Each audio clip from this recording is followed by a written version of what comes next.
differences, but this is who we are as the Secretary of State for Defence. Very soon, NATO Secretary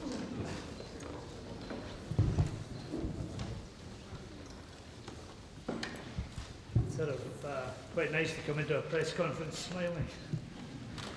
Ladies and gentlemen, welcome to the Ministry of Defence here in London. Earlier this afternoon, NATO headquarters in Brussels announced that my nomination to become the next Secretary General of NATO had been approved by all 19 allies.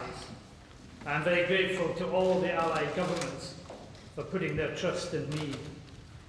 I expect to take up the appointment later this year at a date to be determined when Javier Solana steps down in order to become the European Union's first High Representative for Common Foreign and Security Policy. It's a daunting prospect to be asked to follow in the footsteps of so able a predecessor as Javier Solana, not to mention all the previous Secretaries General. The job, one of the biggest and toughest in the world, entails great duties and responsibilities, which I will carry out to the best of my ability on behalf of all of the allies who make up NATO. It's a great honour, but also a formidable challenge to take on the leadership of the Atlantic Alliance in its 50th anniversary year.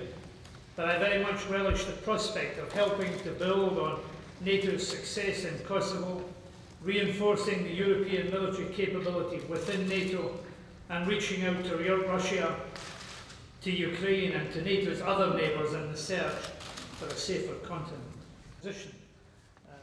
During which I contributed to bringing my party. The Atlantic Alliance enters on its second half-century as relevant to the security of our continent as it was at its birth. In Bosnia and in Kosovo in the 1990s, NATO showed that it was as needed as it has been in the 4 decades before. And every ally has played a part, irrespective of the size of its military capability. Do you think the relationship with the Russians is now one of your key issues? My job now is to take the 20th century's most successful security alliance and fit it for the turbulence and troubles of the century ahead of us. Believes and knows that it is their review, and that is one of its key strengths, and the quite remarkable record of impact.